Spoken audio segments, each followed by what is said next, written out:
Amen. Praise God. Once again, good afternoon, church. We are now in the tithes offering. It's giving time. It's blessing time. Amen. Are you blessed with the message of God this day? Amen. So blessed. So, church, as a child of God, no, who has a place in heaven? Of course, we are also ought to know, no, the principles of the kingdom, and one of which is giving. As the Bible declares, no, this is what the kingdom of God is like. A man scatters seed on the ground, night and day, whether he sleeps or gets up. No, the seed sprout and grows. He does not know how. So in the kingdom of God, giving is not just about money. It is a planting seed filled with worship, gratitude, and trust in Him as our provider. So the Bible teaches us that when we give, we position ourselves to experience God's abundant blessing. No? It is not just a transaction, but it is a relationship built on faith and obedience. So today, let us look on 4 keys.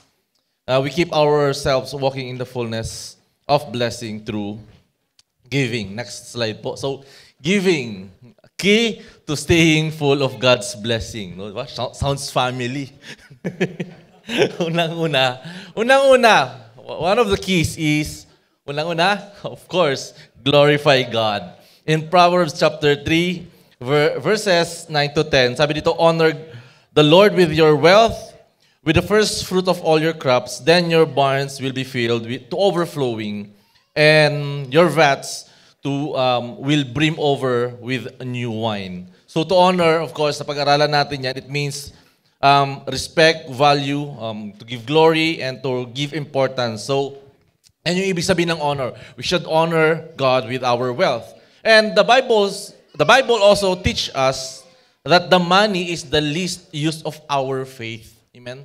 Doon natin nagagamit yung pinaka-least ng faith natin is through money. Amen?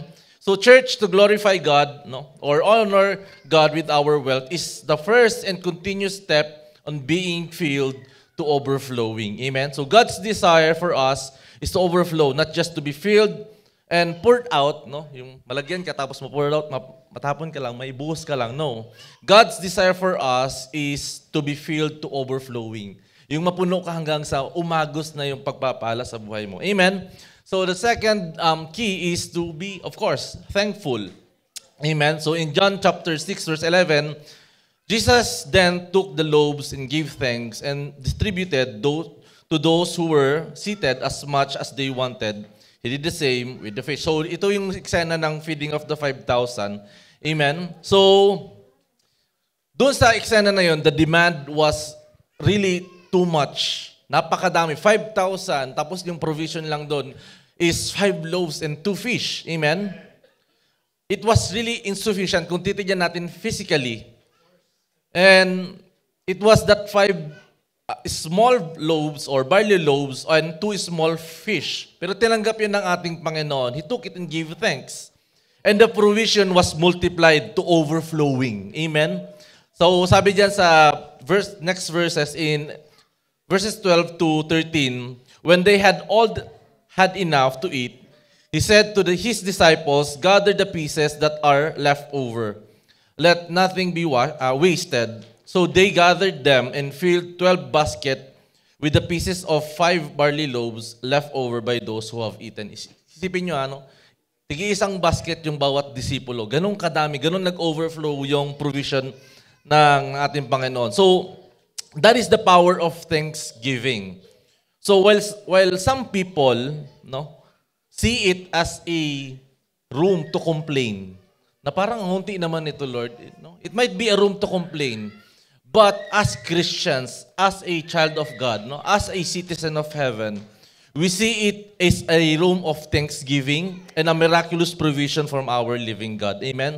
So giving thanks to God is God's will for all of us. Amen? So our Lord Jesus Christ was able to give thanks because He uses, number 3, the power of His imagination. Amen? So when we give thanks, we see beyond what is in our hands. Amen? We imagine what God can do for us. So He can exceed what you even ask or think.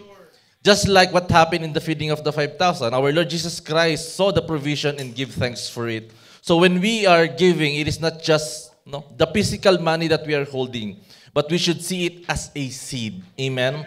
So how can we see it as a seed? It is through the Word of God. So the Word of God said that yung mga binibigay natin, it is a seed. So we are not just planting these seeds, but we are also planting God's Word in our heart as an act of obedience. Amen? And sabi sa Mark chapter 4, verse 20, so others, like seed sown on good soil, hear the Word, accept it, and produces crops, some 30, some 60, and some 100 times in what we have sown. Amen? And lastly, number 4, the keys of overflowing is to have a good heart. In 2 Corinthians chapter 9, verse 7, each of you should give what you have decided in your heart, not reluctantly or under compulsion, for God loves a cheerful giver. Amen? So, God is more concerned about the heart behind your giving rather than the amount that is in that envelope. So, a cheerful giver delights in the heart of and position themselves to His favor. So,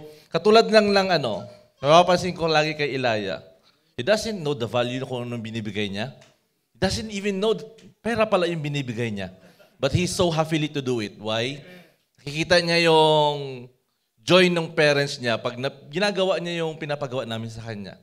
So just like, to our God, and even much more, when we obey Him, sa pagbigay, God is really, nagagalak ang Panginoon. To the point na He wants you to overflow. Amen? So kung tayo nakikita natin yung mga bata na nag-aambot dito, pinapalakpakan natin sila, how much more God? Amen? So, nagagalak ang ating Panginoon. Amen? So let us all give.